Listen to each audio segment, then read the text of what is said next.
Hello students, नमस्कार। मैं surgeon institute से सीए जुगल किशोर आपका स्वागत करता हूं। तो देखिए, जो आपकी एग्जाम हुई है अभी, सीए फाउंडेशन बिजनेस लॉ का जो पेपर हुआ है, मैं आपको अभी ये सॉल्व करवाने जा रहा हूं।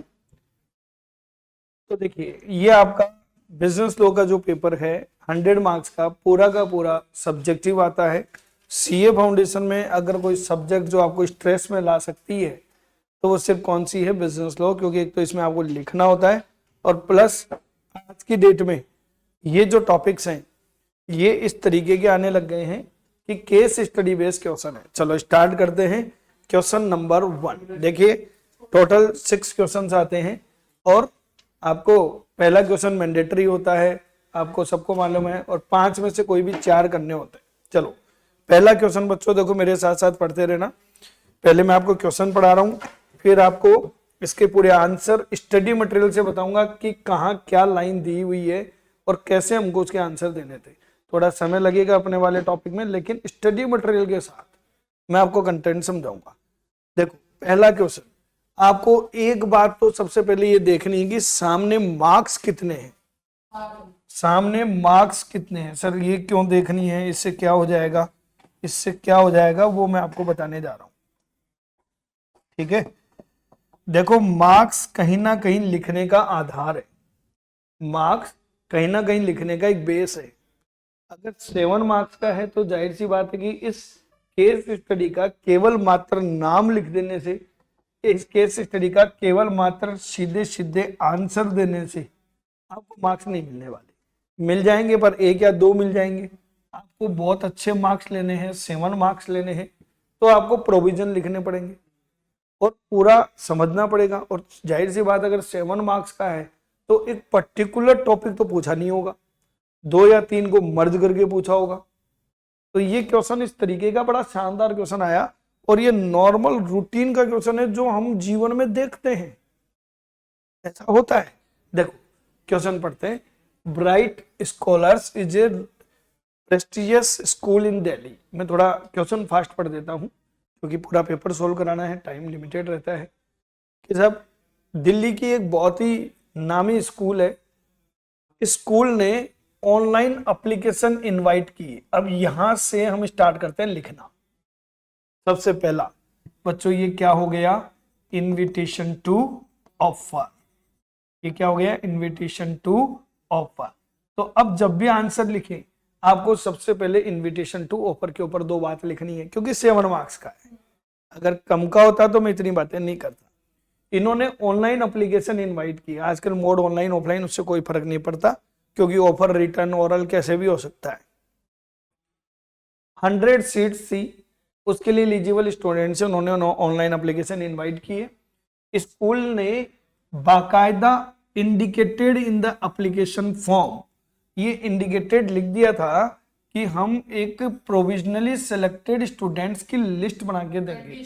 इसका मतलब उन्होंने आपको ऑफर करते टाइम क्या लिख दिया, कंडीशनल। तो ऑफर कंडीशनल हो सकता है, लेकिन एक्सेप्टेंस कभी भी कंडीशनल नहीं होगी। एक्सेप्टेंस हमेशा क्या होनी चाहिए बोलो, अनकंडीशनल और एब्सोल्यूट होनी चाहिए।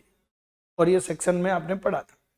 तो इन्होंने कहा भाई ये हमारी कंडीशन है कि आप एप्लीकेशन फॉर्म दे दीजिए हमको, हम लिस्ट भी निकालेंगे, पर वो लिस्ट भी हमारी फाइनल नहीं होगी, वो प्रोविजनल होगी। और स्कूल की वेबसाइट पे आपको दिख जाएगी, नोटिस बोर्ड पे आपको दिख जाएगी 15 अप्रैल। और फिर इन्होंने कहा कि जो स्टूडेंट जो अपनी एडमिशन फीस ऑनलाइन पे कर देगा, पहली कंडीशन कि फीस ऑनलाइन पे कर देगा, एंड लिखा है और नहीं है, या नहीं है, एंड। दूसरी कंडीशन, फिजिकली सारे डॉक्यूमेंट्स हमारे पास सबमिट कर देगा, उसको हम मानेंगे कि उसने हमको एक्सेप्टेंस दी है, तो ही हमारा कॉन्ट्रैक्ट बनेगा, अदरवाइज ये कॉन्ट्रैक्ट नहीं बनेगा। समझ में आ गया? हाँ, और डेट भी डाल दी। तो कंडीशनल भी और टाइम बाउंड भी है। कंडीशनल में यहाँ पे कंडीशंस भी है प्लस टाइम भी है। तो टाइम बाउंड हो गया, 18 अप्रैल से पहले है। अब विशाल का जो बेटा है आकाश, वो प्रोविजनली सेलेक्ट हो गया और विशाल ने पूरी की पूरी ऑनलाइन फीस भी पे कर दी। और हुआ क्या, अनफॉर्चुनेटली वो डॉक्यूमेंट्स जो उसको सबमिट करने थे वो 18 अप्रैल को वो सबमिट नहीं कर पाया, वो 18 अप्रैल को सबमिट नहीं कर पाया। ये बात समझ में आ गई? क्या नहीं कर पाया? 18 अप्रैल को डॉक्यूमेंट सबमिट नहीं कर पाया, उसने 19 को सबमिट किया। आकाश का एडमिशन 19 को कैंसिल हो गया क्योंकि उसने डॉक्यूमेंट सबमिट नहीं किए थे, ठीक है। और स्कूल वालों ने पूरी की पूरी फीस उसको वापस रिफंड कर दी और एडमिशन कैंसिल कर दिया। विशाल का ये कहना है कि साहब अगर आप कोई भी एडमिशन कैंसिल करते हो तो एटलीस्ट मुझे इन्फॉर्म तो करते, मुझे एटलीस्ट बताते तो सही, आपने तो हमको इन्फॉर्म ही नहीं किया। और चूंकि मैं फीस दे चुका हूँ टाइम से पहले, तो आप मेरा एडमिशन कैंसिल नहीं कर सकते, ये उसके पिताजी का कहना है, ठीक है। अब उसने दूसरी तरफ स्कूल वाले क्या कह रहे हैं कि साहब जो डॉक्यूमेंट्स है वो आपने टाइम पे सबमिट नहीं करे, 16 से लेकर 20 अप्रैल तक का टाइम था, आपने सबमिट नहीं करे। अब क्वेश्चन आपका साफ साफ कह रहा है provision of Indian contract act के रेफरेंस में बताओ कि स्कूल का एक्शन सही है या नहीं है। तो देखो ये केस स्टडी टाइप का क्वेश्चन हो गया। अब बताओ इसमें 7 मार्क्स लेने, क्या क्या लिख के आओगे? सबसे पहले लिख के आओगे what is the meaning of invitation to offer, फिर क्या लिख के आओगे कंडीशनल ऑफर क्या होता है, फिर क्या लिख के आओगे कि who can accept, who can accept, क्योंकि ये इन्विटेशन था, कंडीशनल ऑफर आया, कौन एक्सेप्ट कर सकता है। फिर क्या बताओगे कि एक्सेप्टेंस जो होती है, एक्सेप्टेंस जो होती है वो अनकंडीशनल होती है और अनक्वालिफाइड होती है और एब्सोल्यूट होती है। ये सारे प्रोविजन बताओगे, फिर केस स्टडी को रिपीट करोगे, वापस रिपीट करोगे कि साहब ऐसे ऐसे हुआ और इस तरीके से ये बात हुई। फाइनली आंसर क्या होगा बताओ? स्कूल क्या है यहाँ पर? School is correct. बताओ स्कूल क्या है? करेक्ट। ये इसका कंक्लूजन। ऐसे करके 7 मार्क्स मिलेंगे। अब मार्किंग पैटर्न कैसे आएगा? ऐसे ही क्या करेगा, 1 नंबर इन्विटेशन टू ऑफर का, 2 नंबर कंडीशनल ऑफर के बारे में लिखने का, 2 नंबर आपका, या 1 नंबर मतलब जो भी उनका पैटर्न होगा कि एक्सेप्टेंस के बारे में लिखने का, ठीक है। और लास्ट में एक चीज और लिखनी है, ये इसने एक बात कही कि साहब आपने हमें इन्फॉर्म नहीं किया, इसके लिए एडमिशन को कैंसिल करने के लिए। और क्वेश्चन भी कह रहा है कि क्या स्कूल का जो एक्शन है कैंसिल करने का विदाउट कम्युनिकेशन वैलिड है क्या? तो आपको फिर 2 चीजें और लिखनी है, क्या क्या? Communication of offer and communication of acceptance. तो देखो एक ही टॉपिक में पूरा ऑफर और एक्सेप्टेंस का चैप्टर लपेट लिया। समझ में आ गया कि आप ऑफर का भी कम्युनिकेशन बताओगे और एक्सेप्टेंस का भी कम्युनिकेशन बताओगे, ठीक है। फिर उसके बाद कम्युनिकेशन ऑफ रिवोकेशन का भी बताओगे, प्रोविजन सारे बताने। और फिर फाइनली कंक्लूजन में क्या कहोगे कि साहब ये कॉन्ट्रैक्ट ही नहीं बना तो कोई भी कॉन्ट्रैक्ट को रिवोक करना या डिस्चार्ज करने के लिए या कैंसिल करने के लिए कम्युनिकेशन कहां से करें। जैसे आपने क्लास में पढ़ा हुआ है कि अगर कोई व्यक्ति किसी कॉन्ट्रैक्ट को डिस्चार्ज कराना चाहता है, कैंसिल कराना चाह रहा है, तो उसका भी क्या करना होता है? कम्युनिकेशन करना होता है। समझ में आ गया बच्चों? तो ये था आपका फर्स्ट का ए। पहला क्वेश्चन क्लियर मानो आपका? हाँ, बस इस पेपर में सिर्फ इतनी सी बात थी, टफ नहीं था पर लेंथी था। तो जब देखो बच्चों, जब स्टार्टिंग में आपको पहले क्वेश्चन पढ़ते ही ये समझ में आ गया कि ये थोड़ा पेपर क्या है, लेंथ ले रहा है, तो आपकी स्पीड उसी टाइम से मेंटेन हो जानी चाहिए थी।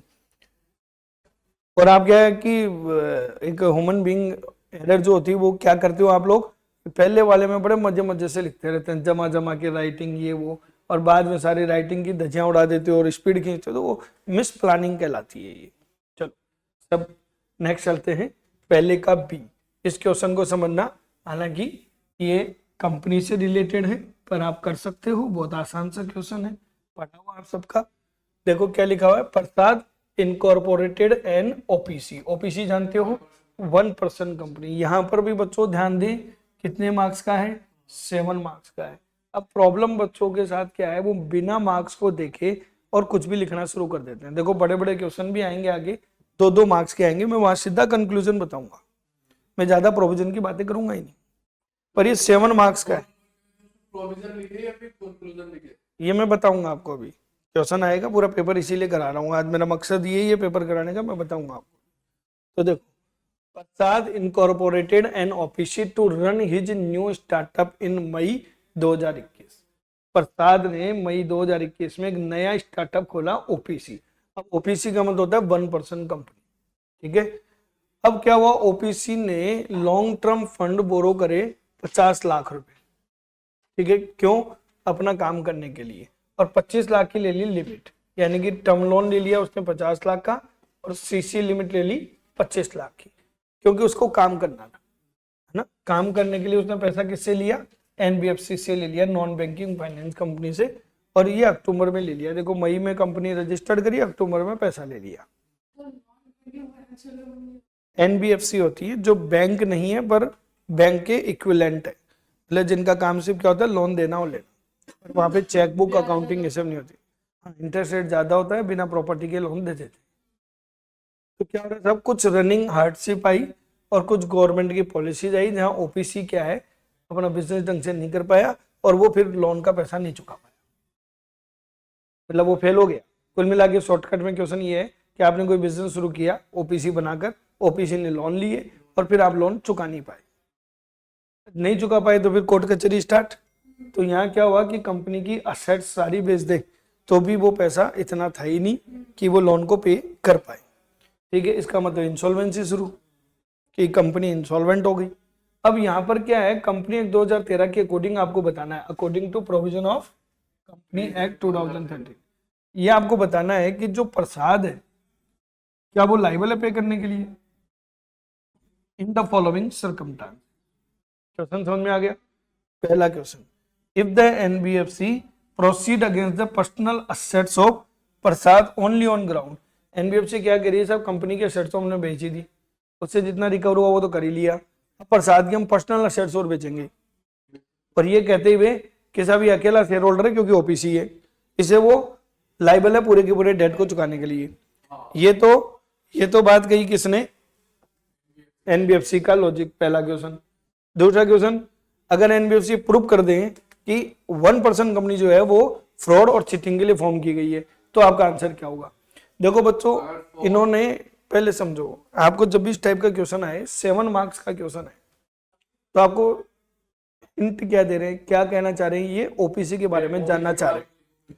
तो पहले ओपीसी के बारे में बताओ, और ओपीसी क्या होती है उसको बताने के बाद सीधे किस पे आ जाओ, लायबिलिटी पे।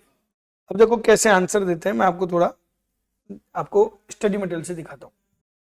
हाँ, तो स्टूडेंट देखिए, अब ये 7 मार्क्स का क्वेश्चन है, आपको ओपीसी के बारे में बताना है। तो देखो ये आपका स्टडी मटेरियल है, आपको सबसे पहले क्या लिखना है, सेक्शन 2 की सबसेक्शन 62, और इसमें ये डेफिनेशन देने की, ओपीसी वो होती है जिसमें 1% मेंबर होता है बस। तो ये डेफिनेशन लिख दिया। साथ में ये भी लिखना है कि साहब ये जो है ना, ये डिफर है किससे, सोल प्रोप्राइटरी कंसर्न से। अब ये लाइन कहीं बच्चे नहीं लिखेंगे और वहां उसके मार्क्स डिडक्ट। तो मैंने ये लाइन क्यों चूज करी, क्योंकि मैं बैकग्राउंड बना रहा हूँ इसके लिए। वो मुझे क्या कह रहा है कि साहब ये अकेला आदमी है और इसको पूरे डेब्ट चुकाने पड़ेंगे। तो मैं यहाँ पर क्या कह रहा हूँ कि भैया मैं जो है सोल प्रोप्राइटरी कंसर्न से अलग हूँ, ओपीसी अलग है, क्योंकि मेरा सेपरेट लीगल एंटिटी होता है। और देखो क्या लिखा है, क्लियर कट क्या लिखा है आपके स्टडी मटेरियल में, क्योंकि मेंबर्स की लायबिलिटी क्या होती है, लिमिटेड होती है, जबकि सोल प्रोप्राइटरशिप में लायबिलिटी जो ओनर की है वो रेस्ट्रिक्टेड नहीं होती, और ओनर की एंटायर एसेट्स को भी चुकाना पड़ेगा।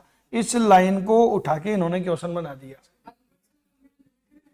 यस, कोई भी कंपनी हो, चाहे ओपीसी हो, अरे भाई कोई भी कंपनी हो, कंपनी का फीचर ही यही है कि मेंबर्स की लायबिलिटी क्या होगी, लिमिटेड होगी। तो अब बताओ एनबीएफसी उससे पैसा ले सकती है क्या, या नहीं ले सकती?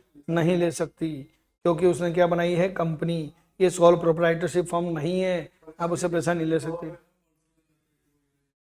बेटा दोबारा देखो इसको क्या लिखा है कि सब 1% कंपनी वो होती है जिसमें एक ही मेंबर होता है। फिर इन्होंने एक बात समझाई है कि ओपीसी सोल प्रोप्राइटरी कंसर्न से डिफर है, और क्वेश्चन भी इसी पे बनाया उसने। वो क्या कह रहा है, साहब अकेला आदमी उसको सारे डेट चुकाने पड़ेंगे। तो मैं अपने लॉजिक में उसके डिफेंस में क्या कहूँ, मैं यही तो कहूंगा कि साहब मैंने ओपीसी बनाई है, ओपीसी में उसकी लीगल एंटिटी अलग है और मैं अलग हूँ, और उसके जो मेंबर्स होते हैं उनकी लायबिलिटी क्या होती है, लिमिटेड होती है। जबकि अगर ये सोल प्रोप्राइटरशिप फर्म होती तो ओनर की लायबिलिटी रेस्ट्रिक्टेड नहीं होती, ओनर की सारी एसेट्स भी बिकती। चूंकि ये सोल प्रोप्राइटरशिप फर्म नहीं है, भले ही मेंबर 1 है, पर this is also a company, और कंपनी में मेंबर्स की लायबिलिटी क्या होती है बोलो, लिमिटेड। समझ में आ गया? अब देखो ये जिस बच्चे ने लिख दिया, ठीक है, 7 मार्क्स में से 1 नंबर इसका, 1 नंबर ये लिखने का कि सेपरेट लीगल एंटिटी होती है, 1 नंबर ये लिखने का कि साहब ओनर अलग है और सोल प्रोप्राइटरशिप अलग है। समझ गए? प्रोविजन, फिर साथ में इसको यहीं पे स्टॉप करके प्रोविजन लिख दो, मतलब क्वेश्चन को लिख दो कि साहब वो एनबीएफसी जो है वो इससे पैसा रिकवर नहीं कर सकती क्योंकि इसकी एक सेपरेट लीगल एंटिटी है, ये सोल प्रोप्राइटरशिप नहीं है, ये ओपीसी है। समझ में आ गया? लेकिन जब दूसरा सेकंड पार्ट जो इन्होंने पूछा, तो 3 नंबर तो यहां से मिल गए आपको। सेकंड पार्ट में पूछा कि अगर इसने फॉर्म किया होता चीटिंग करने के लिए, फ्रॉड करने के लिए बनाई थी, मतलब इसने बनाई इसलिए थी कि नहीं ओपीसी बनाई, लोन भी ले लिया और पैसा पे करना बंद कर दिया, अगर उसने प्रूव कर दिया कि फ्रॉड करने के लिए बनाई है, तो बच्चों यहाँ पर एक कंपनी में आप टॉपिक पढ़ते हो, लिफ्टिंग द कॉर्पोरेट वेल। तो ये जो कॉर्पोरेट वेल की वजह से बच गया था उसको उठा दिया जाएगा। ठीक है, तो देखो यहाँ पर क्या लिख रहे हैं बुक में, ये सब चीजें इतना सही दिया हुआ है। तो फ्रॉड के केस में आप ऐसा नहीं कर सकते, ये कंपनी के प्रोविजन आपको लिखने पड़ेंगे।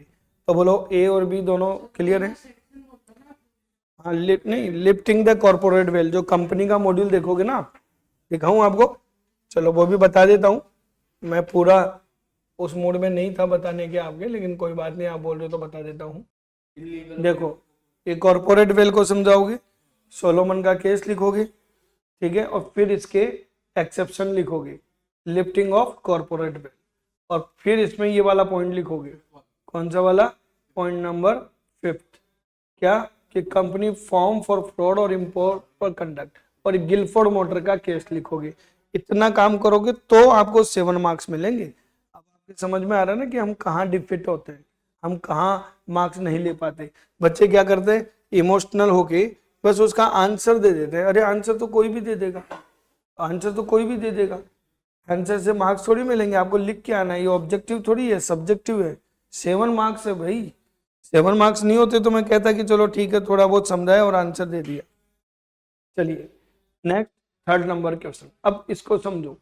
इसमें देखो क्या लिखा है कि एक पार्टनरशिप फॉर्म के बारे में प्रोविजंस बताने हैं। तो ये तो स्ट्रेट फॉरवर्ड क्वेश्चन है। अब आप यहां पर जरा गौर करेंगे, ठीक है, स्ट्रेट फॉरवर्ड क्वेश्चन है, पर मार्क्स कितने का है?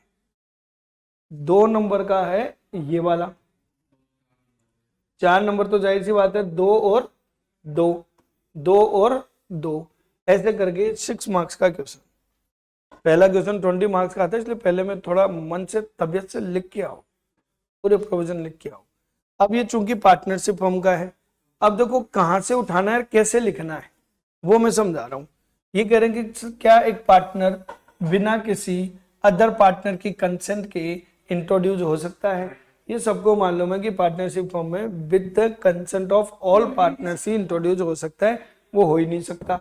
यहां तक तो आंसर मालूम है, यही तो समझा रहा हूं आपको। आप ये कहोगे सब में ऐसे लिख देंगे नहीं हो सकता, आपको क्या लगता है पूरा हिंदुस्तान का आंसर सही होगा? ये सब बच्चे, मैं तो कह रहा हूं जो एकदम कमजोर बच्चा है ना, जिसने कभी क्लास में बैठ के खाली सुना ही है, घर पे पढ़ा भी नहीं, वो भी सही करके आएगा। ये सब पार्टनरशिप है तो सबकी कंसेंट से ही एडमिट होगा।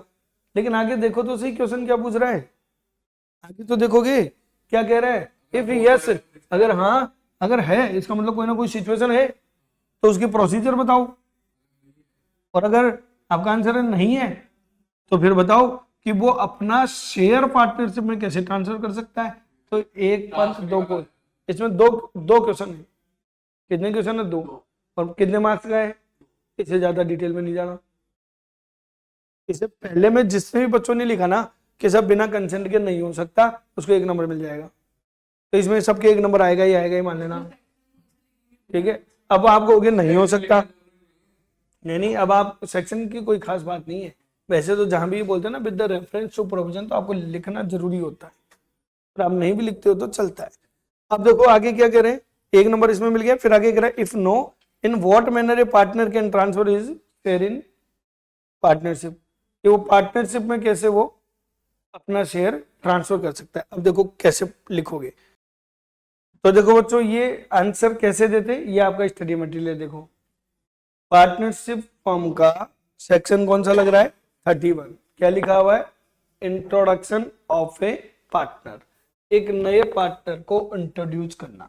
तो आपको पहली तो लाइन ये लिखनी है कि subject to contract between partner. अब जिन बच्चों ने ये लाइन नहीं लिखी वही मामला गड़बड़, क्योंकि इन्होंने पूछा कि क्या वो बिना दूसरे पार्टनर की कंसेंट के एडमिट किया जा सकता है, सब आंसर क्या बोलेंगे, नो। पर मैं क्या कर रहा हूँ, यस हो सकता है, अगर उनके बीच में पहले से कॉन्ट्रैक्ट है, अगर उनके बीच में पहले से क्या है, कॉन्ट्रैक्ट है, तो हो सकता है, ठीक है। नहीं तो no new partner can be introduce without the consent of all the existing partners. तो ये लाइन लिखते ही 1 मार्क्स तो आपको यहां से मिल जाएगा। समझ में आ गया, क्लियर है। अब दूसरा क्वेश्चन जो था उसी में ही ये था कि क्या ये जो नया पार्टनर है क्या वो अपने शेयर को ट्रांसफर कर सकता है। समझ में आ रहा है, क्या वो अपना शेयर ट्रांसफर कर सकता है या नहीं कर सकता। तो देखो यहां पर समझने वाली बात है, if no in what manner A partner can transfer is share in partnership. मतलब ये क्या है, दूसरे एंगल पे ले जा रहे हैं, ये ओल्ड पार्टनर के लिए बोल रहे हैं, एग्जिस्टिंग पार्टनर के लिए बोल रहे हैं कि भी नया आ नहीं सकता, और कोई जाना चाहे तो ये कह रहे हैं साहब कोई पार्टनर जो नहीं आ सकता, तो फिर कोई पार्टनर कह रहा है कि मैं भी जा रहा हूं, कि मैं जा नहीं रहा हूं, मैं सिर्फ अपना शेयर ट्रांसफर करके उसको इन कर लूं, मैं इन कर लूं, क्या ऐसा हो सकता है। तो देखो दो अलग अलग बातें हो गई कि एक पार्टनरशिप में क्या वो अदर पार्टनर की कंसेंट के बिना ऐड हो सकता है, तो आप आंसर क्या दोगे, subject to contract no, subject to contract no, कि बिना कंसेंट के वो नहीं आ सकता। अब ये कह रहे हैं कि चलो आ तो नहीं सकता, क्या एक पार्टनर अपना शेयर किसी दूसरे पार्टनर को ट्रांसफर कर सकता है, तो कर सकता है, तो किस तरीके से कर सकता है। अब ये आंसर अलग है, तो इसमें 2 नंबर इसलिए हैं। अब बच्चे बस ये गलती करते हैं, इसलिए बच्चों में हाथ जोड़ के निवेदन करता हूं बार बार में सबसे कि क्वेश्चन को थोड़ा ढंग से पढ़ा। तो इस क्वेश्चन में एक ही बात थी क्या, पूरा हिंदुस्तान पहली बात पे बात कर रहा है, पूरे के पूरे बच्चे यही बात कर रहे हैं, उसमें नंबर भी एक, अब उनको 2 में से मिलेगा, एक बोले 1 नंबर काट लिया हमारा, अरे काटा क्या है, तुमने आधा लिखा है, तुमने लिखा ये वाला आंसर कि what manner A partner can transfer is share in partnership. तो साहब अब ट्रांसफर ऑफ शेयर की बात करेंगे, तो ट्रांसफर ऑफ शेयर देखो यहाँ पे, यहां से तो केवल इतनी सी बात उठानी थी आपको बुक से। दूसरा ट्रांसफर ऑफ शेयर की बुक देखिए, देखो बच्चों अब ये सेक्शन 29 लिख के आनी है, तो इस एक में 2 आंसर लिख के आने थे, 31 और एक 29। समझ में आ रहा है क्या लिखा है, देखो इसमें कि a share in partnership is transferable like any other property. ये सब जो आपका शेयर है जैसे अदर प्रॉपर्टी बिकती है वैसे ये भी बिकता है, ये ट्रांसफरेबल है। बट चूंकि पार्टनरशिप म्यूचुअल कॉन्फिडेंस की बात है, तो आप ये अगर किसी दूसरे को बेच रहे हो, आप अपना हिस्सा दूसरे को बेच रहे हो, तो एक नया लोग इन्वॉल्व हो जाएंगे। तो ये क्या कह रहे हैं कि जो असाइनी है पार्टनर्स इंटरेस्ट का, जिसको आपने बेचा, चाहे सेल किया मॉर्गेज किया, उसको वो सारे राइट्स नहीं मिलेंगे जो ओरिजिनल पार्टनर को मिलते हैं। तो अब देखो अर्थ अनर्थ हो गया ना। बताओ आप आंसर कैसे देके आ रहे थे और अब आंसर कैसा बन गया। अब मैं आपसे पूछ रहा हूं, बताओ फाइनली बताओ इसका क्या आंसर देने वाले थे आप, क्या आंसर देने वाले थे इसका आप। देखो 2 नंबर का है पर 2 सेक्शन है इसमें, 29 और 31। क्या आंसर दोगे फाइनली कि साहब एक पार्टनर को सब्जेक्ट टू कॉन्ट्रैक्ट, अगर कॉन्ट्रैक्ट है तो ठीक है, अदरवाइज सब्जेक्ट टू कॉन्ट्रैक्ट।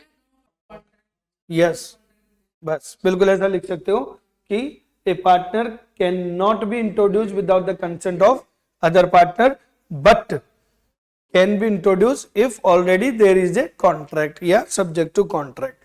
तो ये तो गया यहां तक का आंसर। फिर आप कहेंगे कि नहीं तो किस तरीके से वो अपना शेयर ट्रांसफर कर सकता है, तो आप क्या लिखोगे कि partner shares can be transfer like other property of the firm but this is the matter of mutual confidence, hence transferee will not enjoy the same right as the original partner. ऐसे करके answer लिखोगे तो 2 marks मिलेंगे बेटा, नहीं तो 1 marks मिलने वाला था। अब आ जाओ ट्रांसफरी के क्या राइट्स हैं। अगर देखो वही क्वेश्चन है, सेम वही है, वही लाइन है, वही क्वेश्चन है, और वहीं से उठा के दिया इन्होंने। अब 2-2 नंबर का दे दिया। क्या कहा कि साहब जो ट्रांसफरी है, बताओ कौन सा ट्रांसफरी, कौन सा ट्रांसफरी, जिसको आपने अपने शेयर ट्रांसफर किए, जिसके लिए मैंने कहा कि उसको सेम वो राइट नहीं मिलेंगे, वो एंजॉय नहीं कर पाएगा। तो ये कह रहे हैं फिर वो बता दो कि राइट क्या मिलेंगे। अगर पार्टनरशिप कंटिन्यूअस में रहती है तो क्या मिलेंगे, और डिजोल्यूशन हो जाता है तो क्या मिलेंगे। तो देखो बच्चों, स्टडी मटेरियल में यहीं से उठाएंगे और यहीं पे आगे ये रहा। और देखो देखो कहां से उठाते हैं क्वेश्चन, ये क्वेश्चन है यहां से उठाते हैं कि right of transferee during the continuous of partnership. Continuous of partnership में उनको सारे राइट मिल जाएंगे पर ये नहीं मिलेंगे। अब नेगेटिव सेंस में लिख आना कि ये नहीं मिलेंगे, बाकी सब मिल जाएंगे। यानी कि वो बिजनेस में इंटरफेयर नहीं कर सकता, अकाउंट्स को नहीं चेक कर सकता, बुक्स ऑफ अकाउंट्स को नहीं देख सकता, और वो सिर्फ और सिर्फ प्रॉफिट में हिस्सा लेगा, नक्की काम। इसके अलावा कुछ नहीं कर सकता, ना ही वो अकाउंट्स को चैलेंज कर सकता है। ये लिख के आना पड़ेगा, समझ गए। हाँ, लेकिन अगर फर्म का डिजोल्यूशन हो रहा है तो थोड़े से राइट और एक्स्ट्रा मिल जाते हैं। क्यों? क्योंकि उसको बुक्स वगैरह चेक करने का राइट मिल जाता है। अब बताओ बच्चों, अगर ये नहीं लिख के आओगे कैसे मार्क्स देंगे आपको? यहां तक समझ में आ गया क्या? क्लियर है? तो देखो बच्चों, ये था आपका पहला क्वेश्चन, 20 मार्क्स का पेपर मैंने अब सॉल्व कराया। बोलो कोई डाउट? अब बेटा भुवन, यासीन, जिशान, बेटा जिशान, अब आपके समझ में आ रहा है ना कैसे लिखना है और कैसे मार्क्स आएंगे, ये तैयारी करनी पड़ेगी। चलिए नेक्स्ट चलते हैं क्वेश्चन नंबर 2 पे। अब आ जाओ, ये सेल्स ऑफ गुड्स एक्ट का क्वेश्चन है, अच्छा क्वेश्चन है, और आपको बताता हूं ये भी कैसे लिखना है। क्लियर है ना? आ रहा है? कोई बात नहीं पढ़ा तो भी पढ़ो। क्या कह रहे हैं? With the reference of provision of sales of goods act.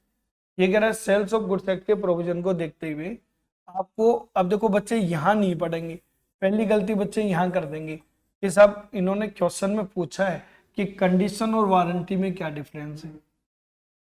बच्चे क्या करेंगे, सीधा केस स्टडी पे आ जाएंगे और इसी का आंसर देना शुरू कर देंगे। पर पहले क्वेश्चन पूछा इन्होंने ए में कि कंडीशन और वारंटी में क्या डिफरेंस है, तो आपको पहले तो ये बताना है कि कुछ कंडीशंस होती हैं और कुछ क्या होती हैं, वारंटीज होती है सेल्स ऑफ गुड्स एक्ट के मामले में। तो बच्चों देखो यहां पर गलती क्या करेंगे स्टूडेंट कि वारंटी और कंडीशन में डिफरेंस बताएंगे नहीं और सीधे किस में स्टार्ट हो जाएंगे, पहले वाले में। अब ये तो ये कह रहा है कि साहब ये कुछ केसेस हम आपको बता रहे हैं जिन पे आपको कमेंट करना है। अब कमेंट जो करना है ना, वो सिर्फ एक चीज पे करना है। क्या करना है कि ये ब्रीच ऑफ कंडीशन है या ब्रीच ऑफ वारंटी है, इतना सा बताना है हमको। तो बस समझ में आ गया। देखो क्वेश्चन क्या कह रहे हैं, पहले तो हमको कंडीशन और वारंटी के बारे में बताओ, समझ गए। फिर ये क्या कह रहे हैं कि ये बताओ ये ब्रीच ऑफ कंडीशन या ब्रीच ऑफ वारंटी है। लेकिन देखो क्या लिखा, why quoting the relevant provision. अब बताओ इसका मतलब क्या समझे कि उसका एक पर्टिकुलर प्रोविजन थोड़ा सा कोट कर देना। कोट करने और डिस्क्राइब करने में फर्क होता है। इन्होंने कहा भाई बहुत डिटेल में मत जाना, कंडीशन वारंटी डिटेल में समझा दो और फिर केवल कोट कर दो हमको, यानी हमें बता दो कि ये अगर आपने आंसर दिया तो वो क्यों दिया और किसके भी आप पे दिया। समझ में आ गया? क्लियर है बच्चों? चलिए तो देखो दूसरे के एक का फर्स्ट पढ़ रहे हैं। क्या कह रहा है, Ashutosh purchase second hand laptop from Sudhir. Ashutosh ने सेकेंड हैंड लैपटॉप खरीदा किससे, सुधीर से। कितने रुपए में? 10,000 में। ठीक है, लैपटॉप सेकेंड हैंड ले सकते हैं, ले लिया उसने। 1 महीने के बाद में क्या हुआ, आशुतोष को ये मालूम चला कि सुधीर जिससे मैंने खरीदा था वो तो उसका ट्रू ओनर है ही नहीं, यानी मैंने तो किसी चोर से खरीद लिया। समझ में आ रही बात आपकी कि वो तो ट्रू ओनर ही नहीं है। एक्चुअली महेंद्र जो है वो सुधीर का फ्रेंड था, वो उसका ट्रू ओनर था। और महेंद्र से गलती से क्या हुआ था कि वो सुधीर के घर गया था कभी, तो घर पे वो लैपटॉप भूल गया था और सुधीर ने उठा के आपको भेज दिया। समझ गए भाई, आपका फ्रेंड आपके घर पे आया लैपटॉप लेके, वो भूल गया और आपने दूसरे को भेज दिया। अब जिसने खरीदा उसको मालूम नहीं कि ओनर कौन है, उसको तो 1 महीने बाद मालूम चला। तो आशुतोष कि जो पोजीशन है as a result Ashutosh position become awkward, तो वो बेचारा बड़ा ऑकवर्ड हो गया। सर वो तो ऑर्डर इन डिफरेंस हो गया। वो मैं आंसर तो पूछ ही रहे ना, ये अब ये पूछ रहे हैं कि what would be course of action available to Ashutosh in this regard. एक क्वेश्चन समझ गए, 2 मार्क्स है, सबके आंसर मैं एक साथ देता हूं। दूसरा question, Anita order to purchase an Indian Italian couch from a prominent e commerce platform. Anita ने ई कॉमर्स प्लेटफॉर्म पर क्या किया, एक इटालियन काउच परचेज करने का ऑर्डर दिया। ऑर्डर डिलीवर हुआ, तब उसको मालूम चला कि काउच जो है वो तो इटालियन है ही नहीं, क्योंकि ऐसा ई कॉमर्स पे नरेटेड किया गया था, यानी डिस्क्राइब किया गया था कि ये इटालियन है, पर वो एक्चुअल में जैसा डिस्क्राइब किया गया था वैसा है नहीं। तो देखो हमको इन 2 क्वेश्चनों से एक बात तो समझ में आ गई, एक तो है टाइटल का और एक है किसका, डिस्क्रिप्शन का। ठीक है, कि जैसा बताया वैसा नहीं है। थर्ड और देख लेते हैं, क्योंकि तीनों उसी से रिलेटेड है। फिर सेल्स ऑफ गुड्स एक्ट पे स्टडी मटेरियल से बताता हूँ। ठीक है, तो देखो ये कितने मार्क्स के हो गए, 7 मार्क्स का। 3, लेकिन 3 टुकड़े कर दिए। एक में आ गया आपका breach of condition as to title, एक में आ गया breach of condition as to description, तो वो अपन पढ़ेंगे। तीसरा क्या कह रहा है, ऋषभ ने एक कार परचेज करी 7 लाख रुपए की और बैंक से लोन ले लिया। ठीक है, कोई गलत बात नहीं है, बैंक से लोन लेके कार खरीदते हैं और बैंक ने उस कार को हाइपोथेकेटेड कर लिया, क्योंकि कार को ना तो मॉर्गेज रखा जाता ना प्लेज।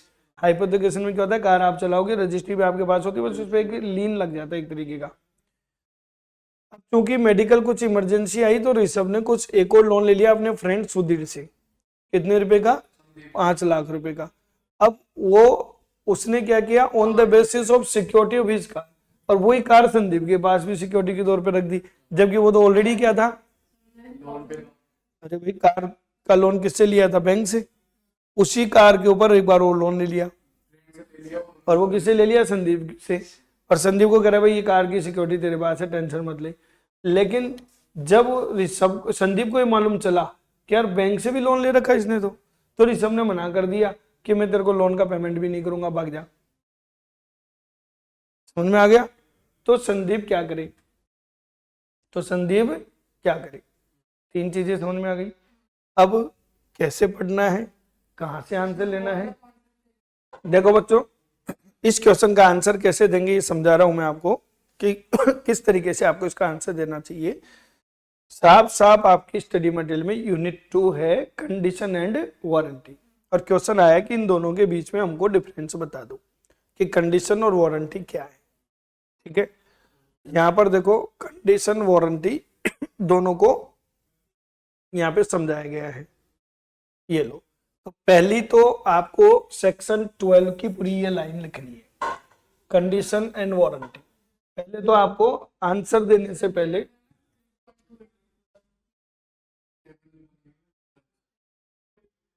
नहीं तो आप ऐसा भी कर सकते हो, हाँ नहीं तो ये टेबल भी लिख सकते हो कि क्या डिफरेंस है कंडीशन और वारंटी में। देखो कंडीशन किसी भी कॉन्ट्रैक्ट के मेन पर्पस के लिए एसेंशियल होती है, पहली बात ये एसेंशियल होती है, जबकि ये कोलेक्ट्रल होती है, मतलब उसके साथ जुड़ी हुई होती है, पर कॉन्ट्रैक्ट इस पे नहीं होता। दूसरी बात, अगर ब्रीच हो रहा है, कंडीशन अगर ब्रीच हो रही है, ठीक है, तो सामने वाली पार्टी कॉन्ट्रैक्ट को रेपुडाइट कर सकती है और क्लेम कर सकती है, या दोनों काम कर सकती है कि डैमेज भी क्लेम कर ले। पर यहाँ पर वारंटी ब्रीच होने पे सिर्फ डैमेज ले सकते हैं, कॉन्ट्रैक्ट को कैंसिल नहीं कर सकते। और अगर कंडीशन लिखी हुई है तो आप उसको वारंटी ब्रीच मान सकता है सामने वाला, क्योंकि बड़े राइट्स को वो छोटा मान सकता है, पर छोटे को कभी भी बड़ा नहीं मान सकता। तो बड़ी चीज क्या है, कंडीशन। तो ये तो था, ये टेबल बना के आनी है पहले स्टार्टिंग में। अब बच्चों आपको बता दूं, मोस्टली बच्चों ने ये टेबल लिखी नहीं होगी, बताई नहीं होगी, क्योंकि वो सीधे किस पे स्टार्ट हो गए होंगे, फर्स्ट क्वेश्चन पे। अब पहला क्वेश्चन देखो बच्चों क्या था कि साहब उसने क्या क्वेश्चन था, देखिए फर्स्ट क्वेश्चन अभी बताया ना आपको। देखो कहीं ना कहीं पहला जो क्वेश्चन है वो ये पहली कंडीशन है। क्या लिखा है देखो कि सब कंडीशन एज टू टाइटल। तो जो आशुतोष वाला जो क्वेश्चन है उसका आंसर जाएगा सेक्शन 14A में। ये क्या कहती है कि आप कोई भी माल खरीदते हो तो सेलर आपको एक तरह की गारंटी देता है, कंडीशन होती है उसमें क्या कंडीशन होती है? ये इम्प्लाइड कंडीशन है क्या कि जो सेलर है वो उसको बेचने का राइट रखता है। सेलर जो है उसको बेचने का क्या रखता है? राइट रखता है, वो ओनर है। अब बताओ यहाँ पर कंडीशन ब्रीच हुई कि नहीं हुई? क्योंकि वो तो ओनर था ही नहीं और उसने बेच दिया, तो वो सामने वाली एग्रीड पार्टी क्या करेगी? ब्रीच ऑफ कंडीशन है तो कॉन्ट्रैक्ट को रेपुडिएट कर देगी और डैमेज को क्लेम करेगी। ठीक है, सिंपल वर्ड में है कि कंडीशन ये इंप्लाइड है कि सेलर के पास भी बेचने का राइट होता है, यानी कि he should be the real owner. वो रियल ओनर है जब उसने सामने वाले को बेचा, उस दिन वो मालिक होना चाहिए। अगर वो डिफेक्टिव निकलता है तो बायर उस गुड्स को रिटर्न करेगा और ट्रू ओनर को, यानी कि अब उसको ये क्वेश्चन में लिखना पड़ेगा कि आशुतोष को रिटर्न करना पड़ेगा और सेलर से पैसे क्या कर सकता है? रिकवर। अब देखो इसका आंसर कैसे दोगे? आपको मैं सिर्फ आंसर देने का तरीका बता रहा हूं बच्चों। ये पहला केस था, पहले केस में आशुतोष ने परचेज किया तो आशुतोष को वो लैपटॉप वापस देना पड़ेगा। वही नहीं कह सकते साहब मैंने तो खरीदा, मैं मालिक बन गया, क्योंकि जो खुद ओनर नहीं वो आपको ओनर नहीं बना सकता। ये हो गया कंडीशन एज टू टाइटल। हाँ, वो सुधीर से 10,000 रुपये वापस ले सकता है, डैमेज कुछ हो रहा है तो वो भी ले सकता है। बिल्कुल ऐसा ही है, यही इसका आंसर है। वो बोलेगा ना मैं कुछ नहीं बता, मैं क्यों भुगतूं? कंडीशन एज टू टाइटल, उस लैपटॉप तो है नहीं ना, वो भुगत कहाँ रहा है? उसको 10,000 रुपये मिल रहे हैं ना वापस, तो डैमेज भी दे रहे हैं ना आपको, जो भी नुकसान हो ले ना। वो तो ट्रू ओनर के पास ही जाएगा। भाई जो उसका ओनर है आप उसकी भी तो सोचो एक बार, महेंद्र की क्या गलती है? महेंद्र के गए मेरा लैपटॉप है मुझे चाहिए, आपका था ही नहीं। समझ गए? ये इसका आंसर होएगा। और कहां से लिखना है कैसे लिखना है ये मैंने आपको तरीका बता दिया। समझ में आया तरीका? क्या लिखोगे बोलो? Condition as to title. Chapter का नाम क्यों लिखना है? मैं लिखा सब में नहीं लिखा था तो मैं तो इसमें वो लिखा था फोल्डर वाला। नहीं, अगर लिखा हुआ आएगा तो भी तू वही लिख के आता, क्योंकि तेरे दिमाग में जो आ गया वो तू करके आएगा, क्वेश्चन तो पड़ेगा ही नहीं। और रिजल्ट्स के बिगड़ने के कारण क्या है? अरे क्वेश्चन कह रहा है, आप बेटा पढ़ो तो सही। सोगा से देखो, अरे सोगा की बात तो बात की है, क्वेश्चन साफ साफ क्या कह रहा है एक बार देखो तो सही। With the provision of sellers of goods act, फिर कह रहा है कि भैया breach of condition, breach of warranty, और फिर आपको खाली ये बताना है कि ये ब्रीच ऑफ कंडीशन है या नहीं है। तो आंसर कैसे दोगे? This is the breach of condition as to title, फिर उसका थोड़ा सा प्रोविजन लिख कर आंसर दे के आओगे। बोलो समझ में आ गया? दूसरा, अब उसने साहब देखो इटालियन काउच लिखा हुआ था पर वैसा मिला नहीं, तो ये भी क्या है बताओ? Breach of condition. अब ये कौन सी वाली है? ये लो साहब दूसरी, सेल बाई डिस्क्रिप्शन। अगर किसी ने कोई माल बेचा है और उसमें ये इम्प्लाइड कंडीशन होती है कि गुड्स जैसा बताया गया है वो डिस्क्रिप्शन के अकॉर्डिंग हो, और अगर वो वैसा नहीं है तो बायर बाउंड नहीं है उसको एक्सेप्ट करने के लिए। समझ में आ रहा है? वो बायर बाउंड नहीं है उसको एक्सेप्ट करने के लिए और पे करने के लिए, क्योंकि वो गुड्स वैसी है नहीं। और अगर उसने पे कर दिया, बाय कर लिया, तो वो उसको वापस से रिटर्न कर सकता है, और क्लेम कर सकते हैं। क्योंकि ब्रीच ऑफ कंडीशन है तो कॉन्ट्रैक्ट को रेपुटेट कर सकता है और कंपनसेशन भी क्लेम कर सकता है। समझ में आ गया? तो साफ साफ लिखा हुआ है कि it would be the breach of condition entitling the buyer to reject the goods. बोलो, दो बातें समझ में आ गई? लिख के आ जाओगे इसको भी। तीसरा आपने पढ़ा, क्या पढ़ा कि साहब जो ऋषभ बाबू थे उन्होंने एक बार लोन ले लिया और उसी को वापस भेज दिया। अब ये कंडीशन का नहीं है। ये क्वेश्चन देखोगे, अगर आप कंडीशन पे देखोगे तो टाइटल की थी, डिस्क्रिप्शन की थी, सैंपल की कंडीशन है, ठीक है, सैंपल एज वेल डिस्क्रिप्शन की कंडीशन है, और क्वालिटी और फिटनेस की कंडीशन है। कहीं भी चार्ज से फ्री है ये नहीं लिखा हुआ, और मर्चेंटेबिलिटी की कंडीशन है। ये कंडीशन का क्वेश्चन ही नहीं है, ना ही होलसमनेस का है। ये किसका क्वेश्चन है? वारंटी का। और ये आप आंसर लिख के आओगे, warranty as to non existence of encumbrance. Encumbrance का मतलब होता है कि उसके ऊपर किसी तरह का कोई लोन नहीं है, कोई चार्ज नहीं है, इस बात की वारंटी है। तो अब इस सिचुएशन में क्या होगा कि वो कॉन्ट्रैक्ट कैंसिल नहीं कर सकता पर कंपनसेशन कर सकता है। समझ में आ गया क्या? क्लियर है? देखो ये का ये क्वेश्चन छापा इन्होंने, ये का ये देखो, आप एग्जाम्पल को उठा के एज इट इज इन्होंने डाल दिए, नाम में भी ज्यादा नहीं करा, एक ही जगह रिसर्वर बस,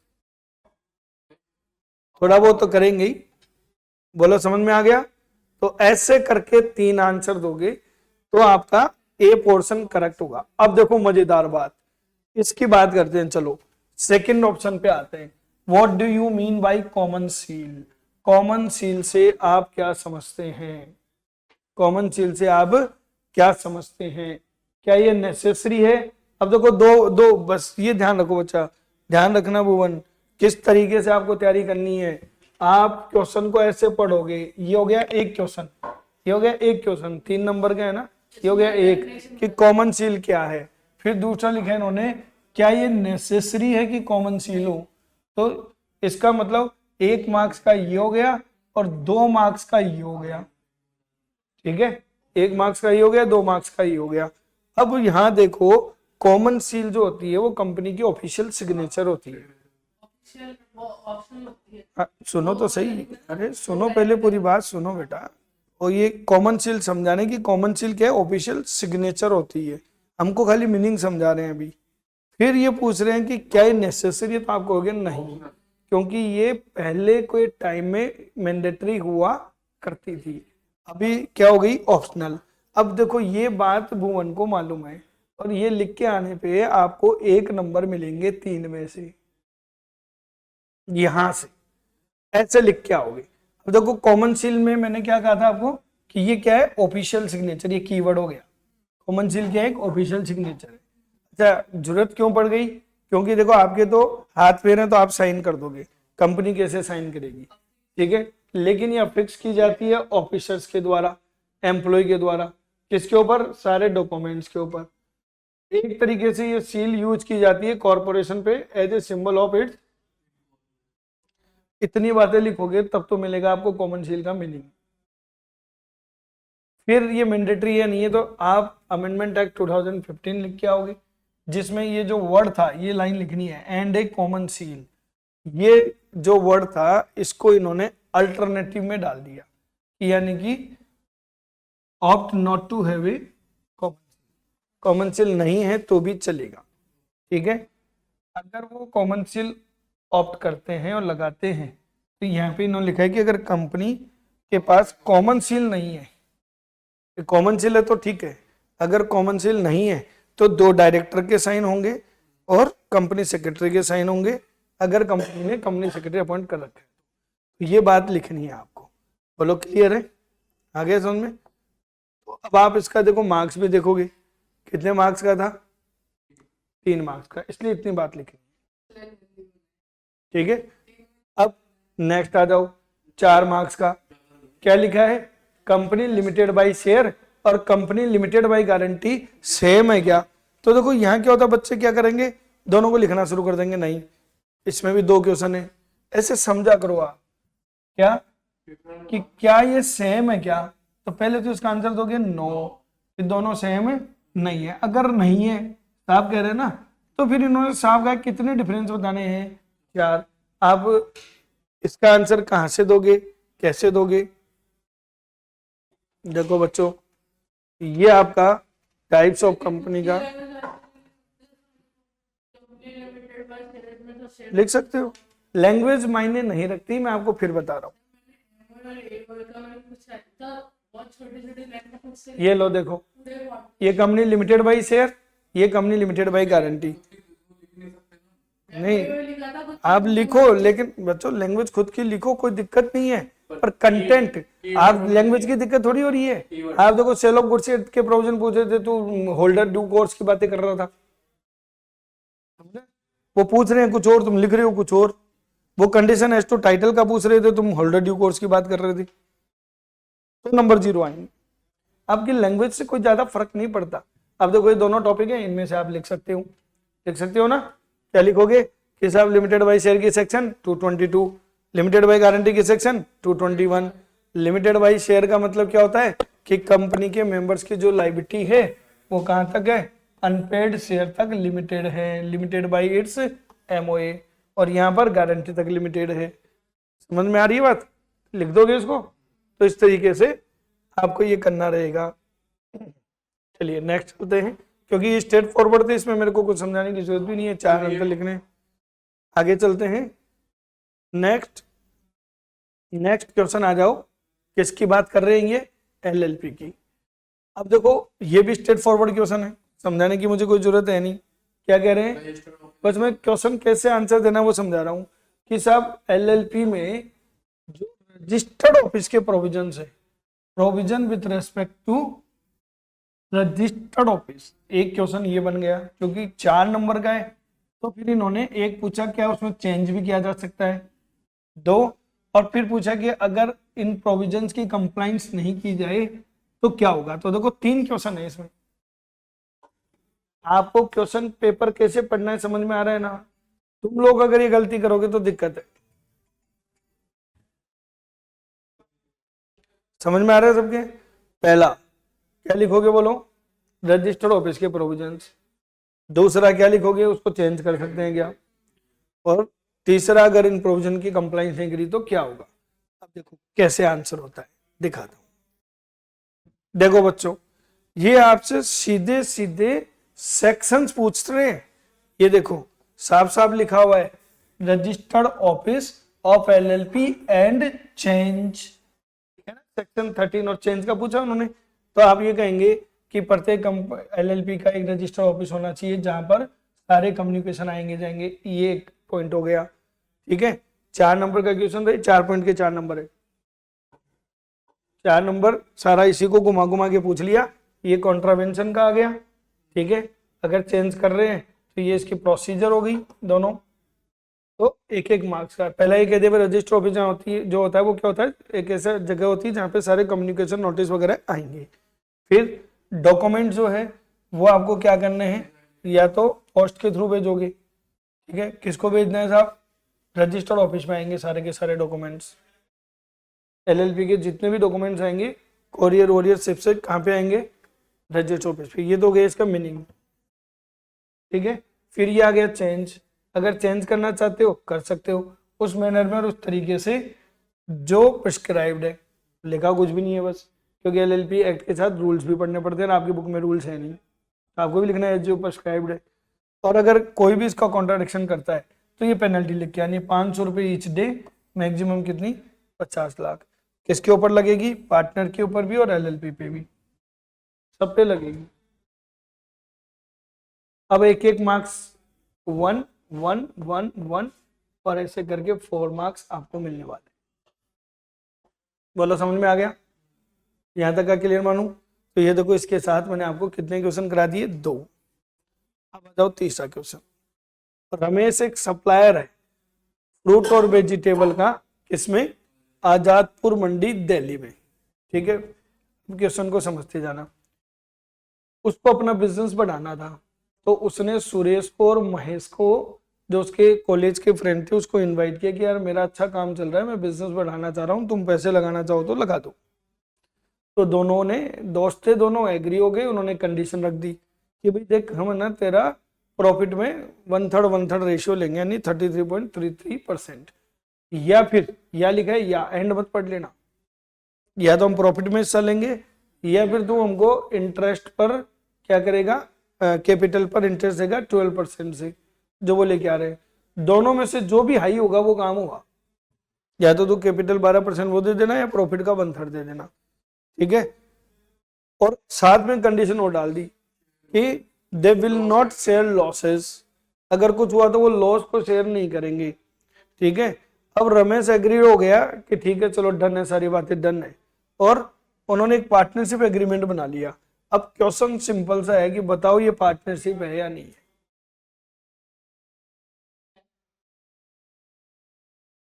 समझ में आ गया? अब बात आती है मार्क्स का। मार्क्स है 3 का। अब 3 मार्क्स आप खाली है करके लिख के आओगे या नो करके लिख के आओगे तो कैसे मिलेंगे? सबसे पहली बात, इन्होंने 3 हिंट दिए। पहला क्या हिंट दिया कि ये क्या कर रहे हैं, शेयर प्रॉफिट रेशियो दे दिया। दूसरा दिया कैपिटल पे इंटरेस्ट, तीसरा हिंट दिया, but they will not share loss. अब यहाँ पे आपको क्या आंसर देना है कि ये पार्टनरशिप नहीं है। बताओ क्यों नहीं है ये पार्टनरशिप, और आंसर कैसे लिखोगे, क्या लिख के आओगे बताओ। देखो बच्चों, अब इसका आंसर आप कैसे दोगे जरा गौर फरमाए। इन्होंने क्या लिखा है कि पार्टनरशिप में एसोसिएशन होना चाहिए 2 और मोर पर्सन का, तो ये तो ओके है, इस अकॉर्डिंग तो ओके। अब बात हम करेंगे प्रॉफिट के शेयरिंग की, मेन चीज वही है क्योंकि बिजनेस भी है। देखो इन्होंने क्या लिखा है, इसको ध्यान से पढ़ो और यहाँ पर आपको चीजें समझ में आएंगी। और अब इसका मैं आपसे पूछूंगा तो आपको 2 मिनट में आपका आंसर चेंज हो जाएगा, और 90% बच्चों ने आंसर गलत दिया है। और तो और मुझे अफसोस होता है कि लोग बाग अपने व्यूज बढ़ाने की जल्दी में बस यूट्यूब पे आ जाते हैं और कुछ भी गलत आंसर भी दे देते हैं, और टीचर्स ने भी गलत आंसर दे दिए। आप देखो यहाँ पे साफ लिखा हुआ है कि sharing of profit is an essential feature. ठीक है, ये मेरी बात समझ में आ गई। एसेंशियल फीचर है, क्या एसेंशियल फीचर है बताओ, समझ में आ गया। बताओ वो प्रॉफिट में शेयरिंग की बात कर, सुनो तो सही, बताओ वो प्रॉफिट शेयरिंग की बात कर रहे थे नहीं कर रहे थे, तो ये बात भी ओके है। फिर ये कह रहे हैं कि साहब यहां पर पार्टनरशिप नहीं मानी जाएगी अगर होल ऑफ द प्रॉफिट एक ही आदमी ले तो, ओनली वन, तो दिक्कत है। अब यहां ऐसा तो हुआ नहीं, इस केस स्टडी में क्या कहा, 1/3 1/3 1/3, तो एक आदमी ले नहीं रहा, तो अभी तक 2 बातें सही, 2 बातें सही। तीसरी बात, पार्टनर जिस भी तरीके में शेयर करना चाहे कर सकते हैं, वो उनकी इच्छा है, तो ये भी ओके। देखो क्लियर कट लिखा है, क्या लिखा है देखो, पढ़ो इस लाइन को, साफ लिखा है स्टडी मटेरियल में, साफ लिखा है इंस्टीट्यूट ने, और इससे ज्यादा क्या लिख के दे तुमको कि साहब ये एसेंशियल है ही नहीं कि लॉस को भी शेयर करें। तो बताओ वो एसोसिएशन का पार्टनरशिप है कि नहीं है क्योंकि वो मैं भी यही कर रहा हूँ, मैं क्या मना कर रहा हूँ, नहीं मना नहीं किया, मैंने कहा कि बच्चे ये आंसर देने वाले हैं। हाँ 90% समझ गए, क्योंकि लॉस को शेयर करना एसेंशियली नहीं है, ये ओपन है, ये क्लियर कट ओपन है कि एक आदमी या सारे पार्टनर एग्री हो जाएंगे। तो बताओ वहां पर वो अकेला एग्री हो रहा था कि ठीक है सारे लॉस मेरे, प्रॉफिट होगा तो बढ़ जाएगा। ठीक है, कोई डाउट। हाँ अगर आपस में तय नहीं होता है तो फिर प्रॉफिट शेयरिंग रेशियो में ही लॉस बटेगा, तो प्रॉफिट का शेयरिंग रेशियो उसी में लॉस भी शेयर होगा। अब यहाँ पे उन्होंने क्या तय किया कि प्रॉफिट 1/3 1/3, लॉस एक आदमी की, तो इसमें गलत क्या है। और इंटरेस्ट ऑन कैपिटल, अब एक तो ये लिख के आना पूरा प्रोविजन। अब देखो आप लिखते हो क्या, बताओ ऐसे आप लिख के आते हो क्या ऐसे बात कि शेयरिंग ऑफ प्रॉफिट एसेंशियल है।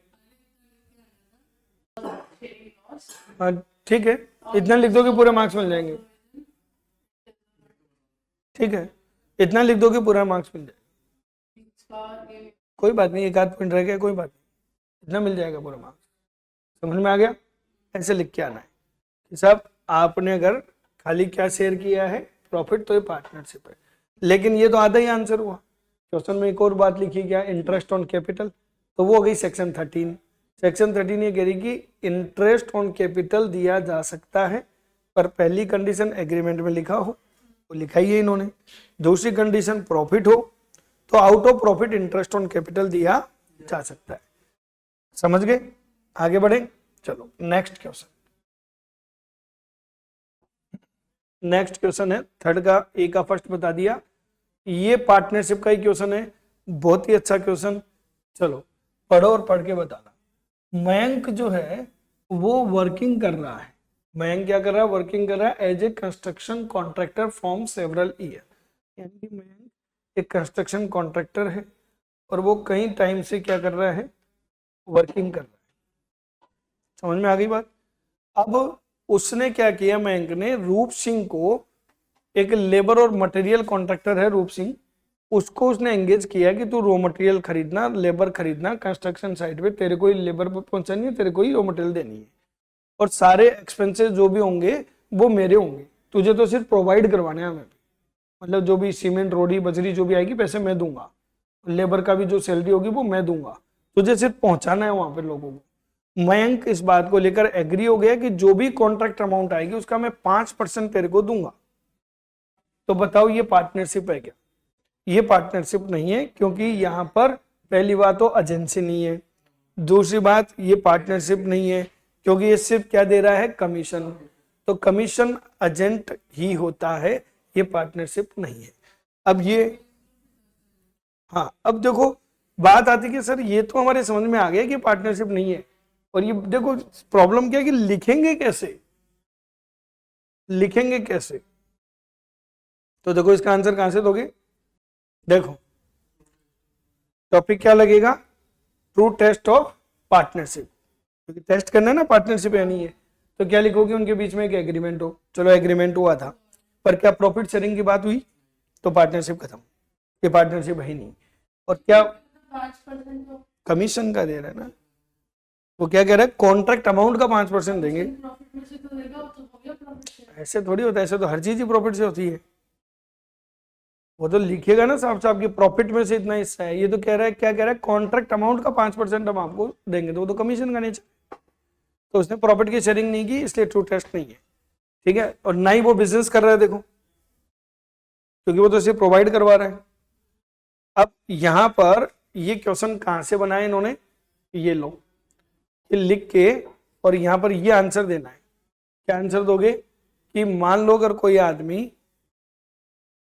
क्या करता है, कमीशन लेता है। क्लियर है बच्चों, इस तरीके से आपको ये लिख के आना है। चलिए नेक्स्ट क्वेश्चन पे चलते हैं। Next question, Shantanu was running business of ABC travelling agency. देखो ये तीनों पार्टनरशिप के ही हैं। तमन्ना क्या कह रहा है कि शांतनु जो है वो एक ट्रेवलिंग एजेंसी चला रहा है कई सालों से, उसने 10 कार खरीदी है, क्योंकि ट्रेवलिंग एजेंसी कार खरीदेगा ही, और 1 करोड़ रुपए की उसको जरूरत है ताकि वो उनको कार को खरीद सके और किराए पे दे सके, ठीक है। उसने क्या किया, शंकर से 50 लाख रुपए का लोन ले लिया ताकि वो कार लेके आ जाए। शंकर ने ये कहा कि ठीक है 50 लाख दे दूंगा, लेकिन तेरे प्रॉफिट में से मेरा 25% शेयर होगा, और मैं बिजनेस में कुछ भी नहीं करूंगा। मैं पैसे लगा रहा हूँ 50 लाख रुपए, तो 50% कैपिटल में लगा रहा हूँ, पर मेरा प्रॉफिट में शेयरिंग 25% होगा। शांत हाँ, ही बोरो, उधार दिया है, ठीक है, लगाया नहीं है। लैंग्वेज पे बिल्कुल सही पकड़ रहे हो आप, ही बोरो, ठीक है। फिर आगे क्या करे कि शांतनु एग्री हो गया। कुछ टाइम के बाद में शंकर ने, उसने प्रॉफिट का शेयर मांग लिया। हाँ आगे क्या हुआ, आफ्टर सम टाइम शंकर ने ये अपने फ्रेंड को कहा कि मैं एबीसी ट्रेवल एजेंसी में क्या हूँ, पार्टनर हूँ, पर शांतनु ने उसको डिनाई कर दिया कि नहीं नहीं वो मेरा पार्टनर नहीं है, वो सिर्फ मेरे प्रॉफिट में शेयरिंग रखता है, बाकी पार्टनर नहीं है। अब बताओ ये पार्टनरशिप है या नहीं है, क्या आंसर दोगे आप? समझ में आ रहा है बच्चों? पहली बात, ये पार्टनरशिप एग्रीमेंट ही नहीं हुआ, तो ये पार्टनर है ही नहीं। ओनली शेयरिंग इन प्रॉफिट्स क्या नहीं होती, पार्टनरशिप नहीं होती, ठीक है। एक तो ये लिख देंगे नहीं है true test of partnership, true test of partnership नहीं है ना, एसेंशियल एलिमेंट्स ही नहीं है। पार्टनर को क्या बोलते हैं अपन, जो डिपिक्ट करता है पार्टनर, पार्टनर पे स्टॉपल नहीं, वो पार्टनरशिप स्टॉपल तो तब होता है जब किसी के सामने आप प्रेजेंट करो और वो सामने वाला उसकी कंसेंट दे। जैसे आप इसके सामने मेरे को, होल्डिंग आउट, वो तब होता है बेटा जब आप इसको ये बोलते हो कि जुगल सर मेरे पार्टनर और मैं यहाँ खड़ा हूँ। नहीं एक वो भी तो होता है जैसे खुद ही रिप्रेजेंट करता है। अरे तो किसी के सामने कर रहा है तो मैं भी तो हूँ, ऐसे थोड़ी तो अरे ये तो वो वाली बात होगी, तो दुनिया में जाके किसी को भी बोलता था कि जुगल सर मेरे पार्टनर, तो पार्टनर हो गए अपन, ऐसे थोड़ी होगा। मेरे सामने बोले मैं चुप हूं तो वो स्टॉपल और होल्डिंग आउट लगता है।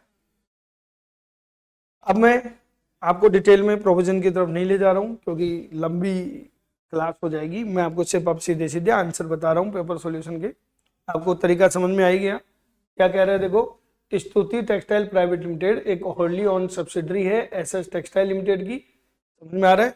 ये प्राइवेट लिमिटेड है और ये पब्लिक कंपनी की क्या है, होली ऑन सब्सिडरी है। तो ये मान लेना कि अगर आप पब्लिक कंपनी की सब्सिडरी कंपनी होती है उसको भी क्या मान लिया जाता है, पब्लिक मान लिया जाता है, भले ही वो क्या हो, प्राइवेट कंपनी ही क्यों ना हो, ठीक है। अब उसने रेस्ट्रिक्शंस लगाए किसने रेस्ट्रिक्शंस लगाई? प्राइवेट लिमिटेड ने, कि इसके 5 ही मेंबर और रेस्ट्रिक्शंस लगाए कि कोई भी मेंबर शेयर ट्रांसफर नहीं कर पाएगा other than person who is in employment of the company. ठीक है, सब मेंबर्स ने इसका अपोजिशन किया, कहा कि साहब हम तो लोगों को देंगे, ठीक है, हम तो क्या करेंगे, इनवाइट करेंगे ग्रुप ऑफ पीपल कि लोग हमारे, हाँ स्तुति वाले, उसी की बात हो रही है, पूरा क्वेश्चन ही उसी का है, वो तो खाली एक लाइन थी बस। और स्तुति टेक्सटाइल प्राइवेट लिमिटेड के शेयर हम पब्लिक को देंगे। आप बताओ इसका क्या प्रोविजन है, रेस्ट्रिक्शंस वैलिड है या नहीं है?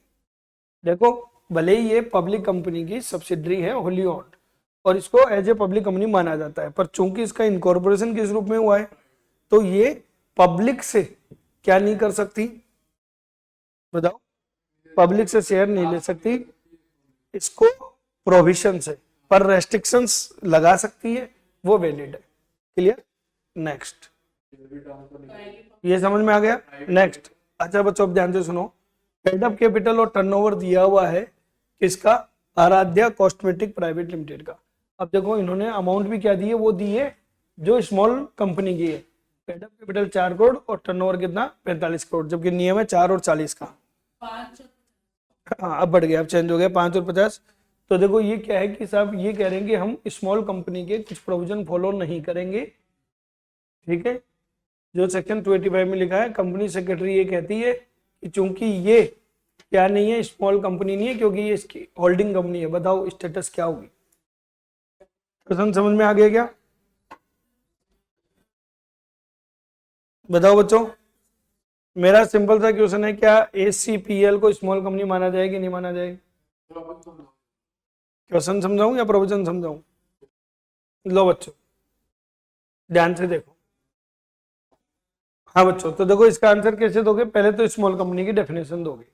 सेक्शन 285 में स्मॉल कंपनी क्या होती है? जो एक्सीड ना करे 50 लाख की कैपिटल और टर्नओवर कितना, नहीं 50 लाख की तो कैपिटल है, और टर्नओवर के लिए लिखा है इन्होंने नॉट, ये गलत लिखा हुआ आपके स्टडी मटेरियल में, इसको अपडेट करना पड़ेगा। ठीक है, 5 करोड़। हाँ ये एक्चुअली क्या है, ये स्टार्टिंग की लैंग्वेज है जब एक्ट आया था। 50 लाख और ये बोल रहे हैं इसको 10 करोड़ कर सकते हैं, तो ये हो गई 5 करोड़ और ये हो गई कितनी, 50 करोड़। तो ये स्टडी मटेरियल में ये रहा, ये अपडेट रहा बेटा, इन्होंने लिख दिया है, इन्होंने देखो लिख दिया है साहब, देखो क्या लिखा है, पेड अप कैपिटल और टर्नओवर जो है वो 4 करोड़ और 40 करोड़ है। ठीक है, आपको बस यही लेना है जो आपकी बुक में है 15 सितंबर 2000 का। 550 नहीं है, 440 है। तो पहली बात तो वो टर्नओवर में मात खा गई, होल्डिंग कंपनी की तो बात ही खत्म हो गई। ठीक है, अब कुछ सिग्निफिकेंट पॉइंट है, ये पॉइंट आ गए। और एक बात हो लिखी, शुड नॉट बी होल्डिंग और सब्सिडरी कंपनी। अब चूंकि ये उसकी क्या है, होल्डी ओन सब्सिडरी है, देखो लिखा है ना क्वेश्चन में, तो 2-2 3-3 जगह पे ये फॉल हो रहा है कि साहब ये स्मॉल कंपनी हो ही नहीं सकती, क्योंकि ये देखो क्या है, क्या लिखा है इन्होंने कि ये पूजा फैशन प्राइवेट लिमिटेड ने ये कहा कि ये स्मॉल कंपनी नहीं है, क्योंकि ये हमारी क्या है, होल्डिंग कंपनी है। तो आप अगर होल्डिंग या सब्सिडरी हो, नाम आती होल्डिंग या सब्सिडरी नाम आते ही स्मॉल से गायब। और पहले दोनों प्रोविजन लिख रहे हैं, देखो यहाँ 4 गायब, नाम आया स्मॉल स्मॉल सोचना ही नहीं। यहाँ तो देखो पहली बात तो 4 और 40 था, तो 4 और 45 है, तो उसके अकॉर्डिंग ही ये स्मॉल में फॉल नहीं करती थी। याद आ गया, स्मॉल कंपनी के एक्सेप्शंस में लिखा हुआ है, समझ, तो एक्सेप्शन यही बिल्कुल, उसमें लिखा हुआ है कि स्मॉल कंपनी का एक्सेप्शन होल्डिंग नाम ऐड तो नहीं होगा, सब्सिडरी बेटा लिखा हुआ ना ये रहा साहब, ये रहा ना, देखो स्मॉल कंपनी प्राइवेट कंपनी होती है, ऐसी कंपनी होती है जिसकी पेड अप कैपिटल 4 करोड़ से ज्यादा नहीं हो और टर्नओवर 40 करोड़ से ज्यादा नहीं हो और सेक्शन 8 वाली कंपनी नहीं हो, होल्डिंग या सब्सिडरी नहीं हो। तो ये तो दो चीजों को डिफॉल्ट कर रही है, टर्नओवर हो रही है, तो ये स्मॉल कंपनी है ही नहीं। आ रहा है ना समझ में? ऐसे करके आप आराम से लिख सकते हो। तो स्ट्रेट फॉरवर्ड क्वेश्चन था। अब आ जाओ नेक्स्ट टॉपिक। देखो क्या कह रहे हैं कि पेड अप कैपिटल जो है अभिनव नेचुरल गैस की वो 140 करोड़ है और उसकी होल्डिंग जो है सेंट्रल गवर्नमेंट ने 40 करोड़ ले रखी है और महाराष्ट्र गवर्नमेंट ने 30, तो 40.1 और 30.20। तो ये हो गया 70.30, यानी कि आधे से ज्यादा। गवर्नमेंट कंपनी आधे नहीं नहीं नहीं नहीं, ये यही तो मत खाओगे आप। गवर्नमेंट कंपनी क्या होती है? एक टेंडर में उसने डायरेक्टर ने क्या लिखा कि ये गवर्नमेंट कंपनी है। गवर्नमेंट कंपनी वो होती है जिसकी एटलीस्ट 51% गवर्नमेंट के पास हो। तो 140 का 51% निकालो बच्चों, 50% ही होता है 70 तो अरे खेल ही सारा पॉइंट हो गया है। ये लो आगे लपेटे में, और है कितना? तो इतना तो कर ही सकते हो, इतना तो कर ही सकते हो कैलकुलेशन। क्वेश्चन समझ में आ गया? तो गवर्नमेंट कंपनी की डेफिनेशन लिखो और गवर्नमेंट कंपनी नहीं है। ये एग्जाम्पल को सॉल्व करके आओ, तो इसमें तो पूरे मार्क्स मिलेंगे वैसे ही, 2 नंबर का तो वही। नेक्स्ट देखो बच्चों, नेक्स्ट है कि साहब ये तो देखो थ्योरेटिकल क्वेश्चन है, ये फॉर 6 मार्क्स का है, लेकिन इसमें मुझे ज्यादा कुछ समझाने की जरूरत नहीं है। देखो क्या लिखा है, प्राइमरी रूल पूछ रहे हैं, ओनरशिप के प्राइमरी रूल्स पूछ रहे हैं। इसका प्राइमरी रूल ये है कि passing of property from seller to buyer depend on the following. क्या क्या? अगर कुछ सर्टेन है और अनसर्टेन है तो इनके ऊपर आपको रूल्स लिख के आने, बुक में दिया हुआ है एज इट इज, आप इसको स्ट्रेट फॉरवर्ड क्वेश्चन है, सॉल्व कर सकते हो। चलो नेक्स्ट क्वेश्चन नंबर 4A, ये भी अच्छा क्वेश्चन है, ध्यान से देखो। अब ये आप लोग इंडियन कॉन्ट्रैक्ट एक्ट का क्वेश्चन है तो मुझे बताएंगे, ठीक है। चलो अब मैं आपसे पूछूंगा कैसे आंसर दोगे।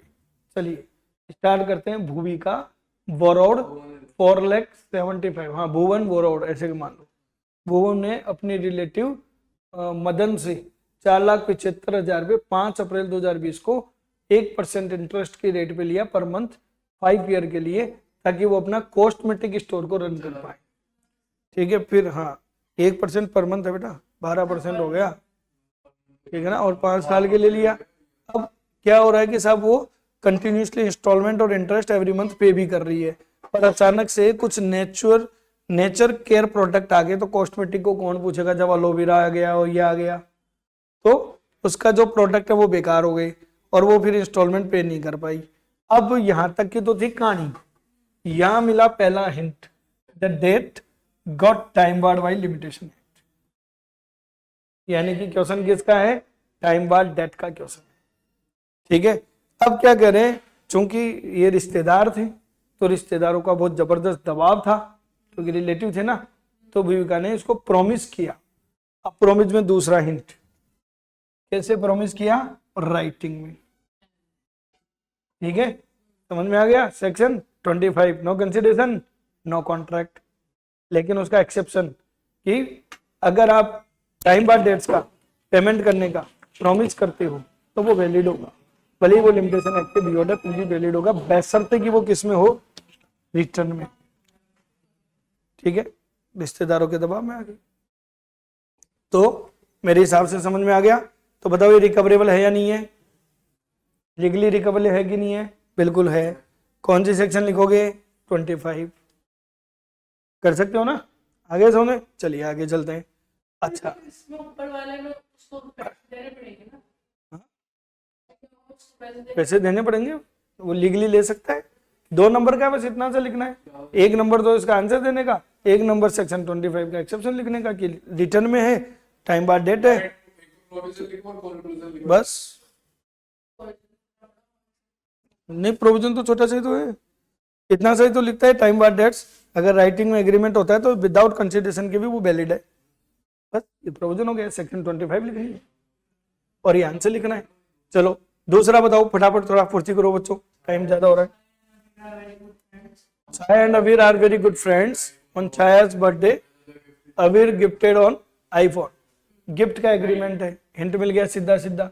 इसका एग्रीमेंट है गिफ्ट का, और कॉन्ट्रैक्ट एक्ट में बताना है। अरे भाई रिलेटिव छोड़ दो, गिफ्ट है, रिलेटिव की बात ही नहीं करें तो कंप्लीटेड गिफ्ट विदाउट कंसिडरेशन के भी क्या है? वैलिड है। चूंकि ये क्या दे रहा है? आईफोन, तो ये मूवेबल, तो इसमें कोई रजिस्टर कराने की जरूरत है नहीं। तो बताओ वैलिड है कि नहीं है? बिल्कुल गिफ्ट देना वैलिड है, क्या दिक्कत है इसमें, चाहे फ्रेंड हो कोई भी हो, ठीक है। हाँ, इसमें अगर कुछ ज्यादा ही तड़का लगाना चाहो तो लिख सकते हो कि हमें मान के चल रहे हैं कि वो एक दूसरे को लीगली बाउंड करना चाहते थे, सोशल एग्रीमेंट नहीं था। पर वो इसलिए नहीं लिखना क्योंकि देखो सारे के सारे क्वेश्चन कंसिडरेशन वाले टॉपिक हैं, इससे ज्यादा लिखने की जरूरत ही नहीं है। अब आ जाओ third, Amol promise to give a gold ring. हाँ, ये ध्यान से समझना बच्चों, ये अच्छा क्वेश्चन है। अमोल ने एक सोने की अंगूठी देने का वादा किया अपनी फ्रेंड चकोरी को, हाँ, और उसके बर्थडे पे कि चकोरी तेरा बर्थडे आएगा, अमोल कह रहा है मैं तेरे को एक सोने की अंगूठी दूंगा 1 लाख रुपए की। बताओ ये एनफोर्सेबल है या नहीं? ये एनफोर्सेबल नहीं है because it is a social agreement. तो कोई लीगल रिलेशन क्रिएट करने का, ये लाइन लिखते ही 1 नंबर मिल गया। फिर देखो इन्होंने एक और लिख दिया कि आपका आंसर क्या होता अगर ये हस्बैंड वाइफ होते।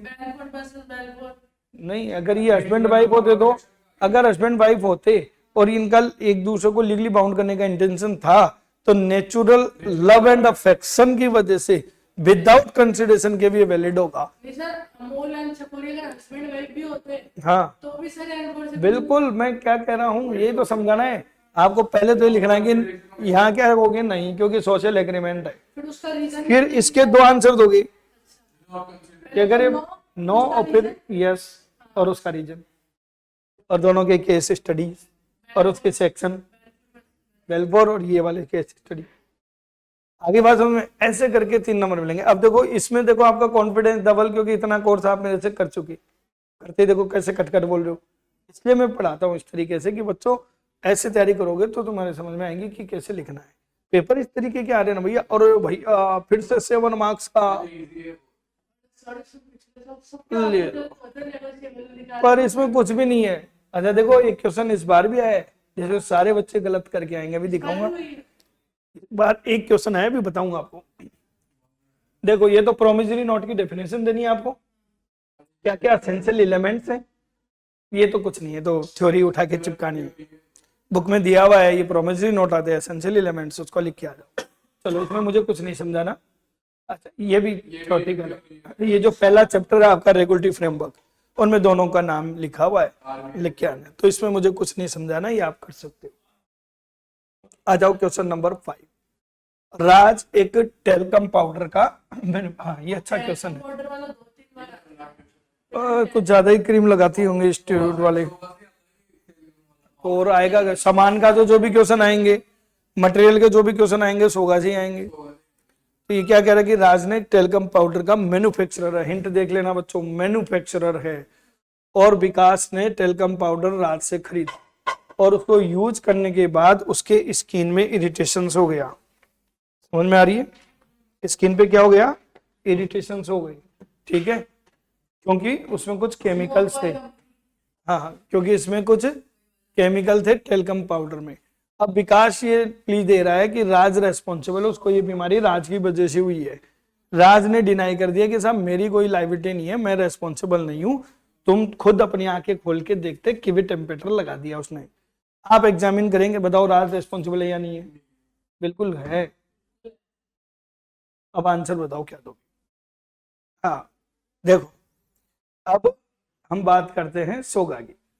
इसमें क्या है, उसने जो प्रोडक्ट खरीदा और वो उसकी स्किन को खराब कर गया, तो हमारा, हाँ अब देखो पहला तो आएगा कंडीशन टू क्वालिटी और फिटनेस, ये क्वालिटी प्रॉपर है या नहीं, ठीक है। दूसरा आप इसमें क्या कहोगे, होलसमनेस, अगर कोई इटेबल प्रोडक्ट है तो, खाने पीने का है तो, ठीक है। अभी खाने पीने का नहीं था, कॉस्मेटिक आइटम था, ठीक है।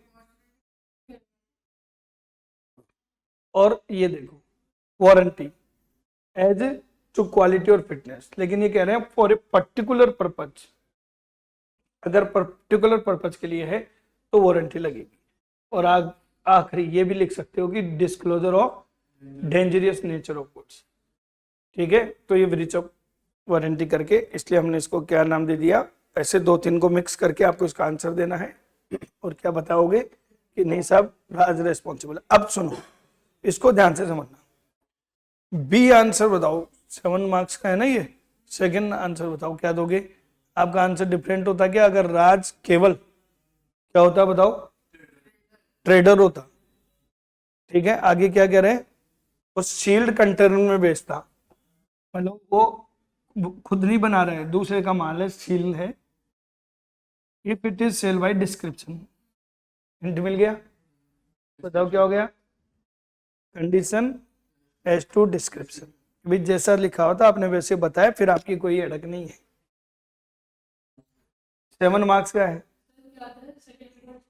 ये, क्या तू पढ़ा हुआ नहीं है ना बेटा, इसलिए तेरे को ऐसा लग रहा है। कंडीशन एज टू डिस्क्रिप्शन का मतलब होता है कि अगर दूसरे का कोई माल है, आपने नहीं बनाया है और उसमें जैसा लिखा आपने वैसा ही बेचा, अपनी तरफ से कुछ नहीं बोला है, तो आप लाइबल नहीं हो। तो यहाँ नॉट लाइबल, यहाँ हो गया नॉट लाइबल, और यहाँ हो गया लाइबल। अब मैंने देखो इसमें कितने सारे बताए कि क्वालिटी, फिटनेस, होलसमनेस, वारंटी, ये सब क्यों लिखने पड़ रहे हैं, क्योंकि 7 मार्क्स का क्वेश्चन है बच्चों। समझ में आ गया क्या। फिर आ जाओ बी, ये देखना बच्चा ध्यान से, क्या लिखा है, for mutual rights and liability. अब मालूम बच्चे क्या करेंगे, राइट्स एंड लायबिलिटी लिख के आ जाएंगे कि right to inspect the books of accounts, ये वो नहीं, अरे पार्टनर्स के बता रहा हूं कि every partner has right to participate in business, लेकिन इन्होंने क्या लिखा, म्यूचुअल राइट्स।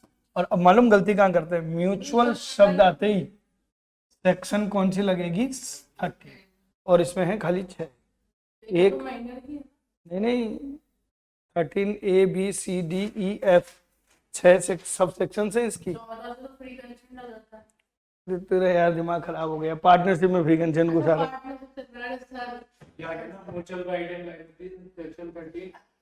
समझ गए, ये लगेगी सेक्शन 13। और मोस्टली बच्चे क्या लिख के आए होंगे, right to inspect the books of accounts, right to participate the business, ये सब लिख के आएंगे, वही गलत। इसमें तो सिंपल सा लिखना, अगर आपस में कोई एग्रीमेंट हुआ है तो पहला रेमोरेशन, अरे 6 पॉइंट लिखने हैं, 4 को डिस्क्राइब करना है, साफ साफ कह रहे हैं 4 लिखने, और 4 हैं क्या, 2 पेज का, 2 मिनट का आंसर है। अब मैं बता रहा हूँ ना, पहले क्या लिखोगे कि साहब अगर आपस में तय किया तो रेमोरेशन ले सकते हो। दूसरा क्या लिखोगे कि अगर आपस में तय नहीं है तो प्रॉफिट शेयरिंग रेशियो इक्वल रहेगा। तीसरा क्या लिखोगे कि अगर लोन दिया है तो उसके ऊपर आपको 6% पर एनम के हिसाब से ऑटोमेटिक इंटरेस्ट मिलेगा, नहीं तो आपस में तय कर सकते हो। चौथा क्या लिखोगे, इंटरेस्ट ऑन कैपिटल, कि अगर आपस में लिखा है और प्रॉफिट है तो कैपिटल पे इंटरेस्ट दिया जा सकता है।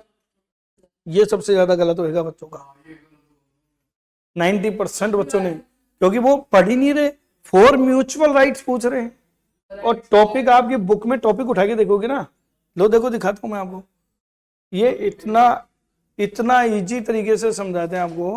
पार्टनरशिप कौन सा चैप्टर बेटा, देखना क्लियर कट हेडिंग देखो क्या लिखी है, देखो क्या लिखी है, इतना सा लिखना है, 4 mutual rights and liability, section 30, 1 2 3 4, बता कहाँ पढ़ा हुआ।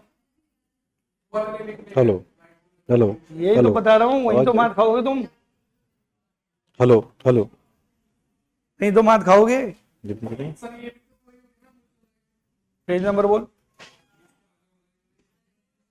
Hello hello page hello, number बोल, क्या लिखा है, म्यूचुअल राइट्स नहीं ऑन है, वो तो डिस्क्राइब डिटेल, अपने को तो पॉइंट पॉइंट लिखने, डिटेल पढ़ना ही नहीं, बट टू द पॉइंट पढ़ना है और करेक्ट पढ़ना है, क्योंकि तो 2 4 नंबर के आएंगे। ठीक है, चलिए आगे बढ़ते हैं फटाफट, तो थोड़ा टाइम हो रहा है मेरा। अब आ गई, हेलो रुक गई, देखो क्या कह रहे हैं, a surety is said beach to में बी आई थी, discharge when his beach liability में आई थी, कम्स रुक टू गई। एंड। ये कह रहे हैं कि शॉर्टी, ध्यान से सुनो, शॉर्टी को डिस्चार्ज कर दिया जाएगा जब उसकी लायबिलिटी क्या हो, खत्म होने वाली हेलो हो। हेलो, तो ये तो सिंपल सा क्वेश्चन है बच्चों, डायरेक्ट पूछ रहे हैं कि कॉन्ट्रैक्ट ऑफ गारंटी को रिवोक कैसे किया जा सकता है, 2 सिचुएशन, क्रेडिटर्स के कंडक्ट की 2 सिचुएशन, और गारंटी के कॉन्ट्रैक्ट को इनवैलिड कब माना जाता है। ये उठा के सीधे सीधे स्टडी मटेरियल से पूछा है, आप दे सकते हो। चलो क्वेश्चन नंबर 6, आखिरी क्वेश्चन पे आ जाते हैं, जरा ध्यान से सुनो। आलोक ने क्या किया, मनीष सर से क्रेडिट पे कुछ गुड्स खरीदा है। देखो ये हमारे सर के नाम आ गए दोनों के। आलोक सर ने कुछ गुड्स मनीष सर से क्रेडिट पे खरीदी और बाद में उन्होंने क्या कर दिया, एक चेक दे दिया। अब आलोक सर क्या है, अपने जैसे चेक भी वैसा ही था उनका, एकदम क्लीन, ठीक है। और मनीष सर से कहा कि भाई इसको 2 दिन के अंदर बैंक में लगा देना और एनकेस कर लेना। फिर क्या हुआ, आलोक सर का ऑन द डे उन्होंने एक चेक इशू कर दिया था, उस दिन उनका सफिशिएंट बैलेंस था, जिस दिन उन्होंने चेक दिया उनके अकाउंट में पैसा था और उन्होंने मनीष सर को चेक दे दिया, ठीक है। पर मनीष सर थोड़े से आलसी निकल गए। मनीष सर ने क्या किया, 1 महीने के बाद वो चेक लगाया, ठीक है, और बैंक से वो रिटर्न हो गया इनसफिशिएंट फंड की वजह से। तो मनीष सर ने कहा कोई बात नहीं, उन्होंने आलोक सर को कहा कि भाई ये पैसा तुम दो मेरे को, क्योंकि चेक क्लियर नहीं हुआ। मनीष ने उनको नोटिस भी भेजा कि आपके आउटस्टैंडिंग ड्यू है, आलोक सर ने उनको इग्नोर कर दिया। मनीष सर ने उसके डिसऑनर के लिए केस फाइल कर दिया, ठीक है। आलोक सर अपने आप को डिफेंड कर रहे हैं कि साहब मैंने तो 2 दिन के लिए कहा था, 2 दिन में इन्होंने किया नहीं, ठीक है। तो मेरा तो ऐसा कोई इरादा भी नहीं था कि डिसऑनर होगा, लेकिन आज मेरे पास पैसे नहीं है, उस टाइम इन्होंने नहीं लगाया। क्वेश्चन समझ में आ गया? बताओ पहला आंसर, क्या आलोक सर का डिफेंस वैलिड है या नहीं है? तो आप क्या कहेंगे, नहीं, क्योंकि चेक अगर वैलिडिटी पीरियड में प्रेजेंट किया जा रहा है तो सेक्शन 138 अप्लीकेबल नहीं होगी। समझ में आ रहा है? और वैलिडिटी पीरियड चेक की कितनी है, 3 मंथ्स, और इन्होंने कितने में प्रेजेंट किया। आप ये थोड़ी कि चेक दोगे तो बैलेंस रखोगे, जब दे दिया तो उतना बैलेंस हमेशा रखना है और 3 महीने तक रखना है। 3 महीने के बाद अगर होता तो आलोक सर का कंटेंशन वैलिड नहीं था, ठीक है। और फिर क्या मनीष सर डिसऑनर के लिए केस फाइल कर सकते हैं? बिल्कुल कर सकते हैं। कैसे करेंगे, कितने डेज में? जो ही आपका डिसऑनर होता है उसके विद इन 30 डेज में आपको नोटिस देना पड़ेगा। पूरी प्रोसीजर दी हुई है आपकी इसमें, तो वो प्रोसीजर पूरी लिख के आनी और यहाँ पे आपको इसका आंसर देना है। समझ में आ गया? Next, opposed to public policy के कुछ एग्रीमेंट होते हैं, आपको पढ़ाया था मैंने। 6 एग्रीमेंट बताओ, कोई भी 6 बताओ नाम, ये तो आप पढ़ चुके हो अभी फटाफट। अरे opposed to public policy, contract act तो पढ़ चुके, trading with enemy, stifling prosecutions, ठीक है, और चैम्पर्टी, मेंटेनेंस, बेजरिंग एग्रीमेंट, ठीक है, contract in restraint, agreement in restraint to trade, in restraint to marriage, ये सब इसमें आ जाएंगे। ऐसे ही बताओ, कुछ ऑब्जेक्ट और कंसिडरेशन अनलॉफुल होते हैं, कितने होते हैं?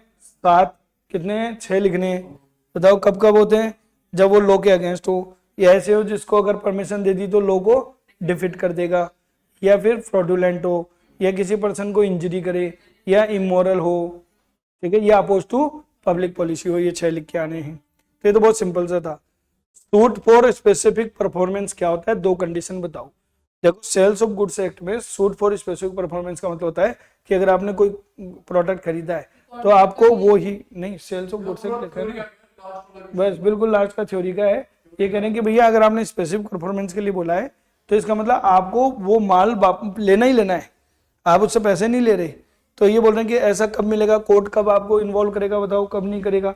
तो कोर्ट साफ साफ सीधी सी बात है कब करेगा, जब गुड्स कैसे नेचर के हो, पेरिसेबल नेचर के हों, ठीक है। जब बायर ने पहले ही नोटिस दे दिया था कि भाई मेरे को ये माल चाहिएगा ही चाहिएगा, ठीक है। ये ऐसे कुछ पॉइंट्स दिए हुए हैं। और लास्ट, राइट ऑफ रीसेल से आप क्या समझते हो कि आपको अपने प्रोडक्ट को वापस से रीसेल करने का क्या होता है, राइट होता है। किसका राइट होता है? अनपेड सेलर का। ये क्वेश्चन किसका है? अनपेड सेलर का, क्योंकि वो अनपेड है, उसको पैसा नहीं मिला, तो वो रीसेल कर सकता है। कब कर सकता है? जब स्पेसिफिक और सर्टेन गुड्स हो। तो समझ में आ गया बच्चों? तो कुल मिला के आपका ये पेपर का कंक्लूजन था। तो आपने देखा किस तरीके से हमको पेपर सॉल्व करना होता है, किस तरीके से हमको आंसर लिखना होता है। I hope you understand and enjoy. Thank you very much.